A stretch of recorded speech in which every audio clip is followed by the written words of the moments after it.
ডিব্ৰুগড় উপায়ুক্ত বিক্ৰম কৈৰী আৰু এটিডিচিৰ অধ্যক্ষ ঋতুপৰ্ণ বৰুৱা ডাঙৰীয়া,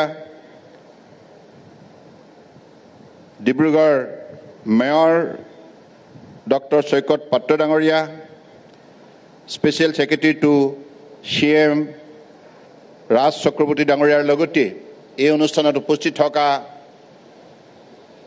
আমাৰ বিভিন্ন অট'নমাছ কাউন্সিলৰ মুখ্য কাৰ্যবাহী সদস্যসকল আৰু অসম চৰকাৰৰ বিষয়া কৰ্মচাৰীসকল, সমবেত পৰম শ্ৰদ্ধেয় শুভাকাংক্ষী ৰাইজ আৰু সাংবাদিক বন্ধুসকল, আজিৰ এই সচিবালয়ৰ উদ্বোধনী অনুষ্ঠানত বক্তব্যৰ পাতনি মেলাৰ প্ৰাক মুহূৰ্তত মই সেইসকল পবিত্ৰ আত্মাৰ প্ৰতি গভীৰ শ্ৰদ্ধাঞ্জলি জ্ঞাপন কৰিছোঁ ভাৰতীয় জনতা পাৰ্টিৰ আৰু অসম গণ পৰিষদ দলৰ কেইবাগৰাকীও নিষ্ঠাৱান কৰ্মকৰ্তাই আমাৰ অসমৰ বৃহত্তৰ স্বাৰ্থত হাতত প্ৰাণ বলিদান দিব লগা হৈছিল।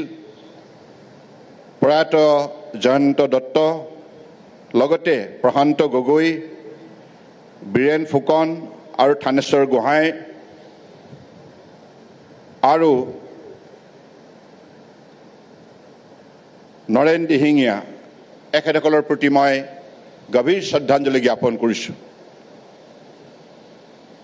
আজি এই অনুষ্ঠানত বিশেষকৈ মই মুখ্যমন্ত্ৰী ডাঙৰীয়াক ধন্যবাদ জনাইছোঁ।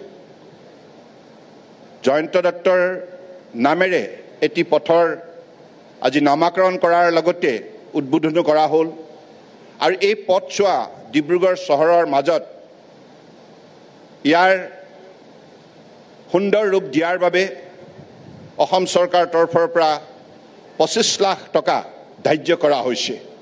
গতিকে এইখিনি মহৎ পদক্ষেপ লোৱাৰ বাবে মই মুখ্যমন্ত্ৰী ডাঙৰীয়াক বিশেষভাৱে ধন্যবাদ জনাইছোঁ।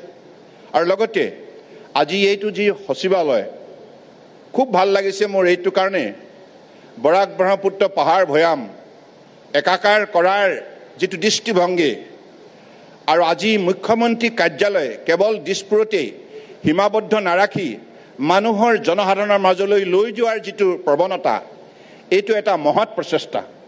মুখ্যমন্ত্ৰী ডাঙৰীয়া এই প্ৰচেষ্টাক মই আন্তৰিকতাৰে শলাগ লৈছোঁ। মাননীয় আমাৰ দেশৰ আদৰ্শবাদী নেতা, পৃথিৱীৰ সৰ্বতোতকৈ লোকপ্ৰিয় নেতা প্ৰধানমন্ত্ৰী নৰেন্দ্ৰ মোদী ডাঙৰীয়াই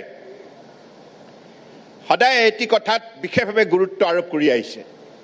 তেখেতে এটা সাৰ্বজনীন গণতান্ত্ৰিক নীতিৰ দ্বাৰা বিশাল ৰাষ্ট্ৰখনক একাকাৰ কৰিছে, ঐক্যবদ্ধ কৰি আজি বিশ্বৰ অন্যতম শক্তিশালী ৰাষ্ট্ৰ হিচাপে গঢ় দিবলৈ সক্ষম হৈছে।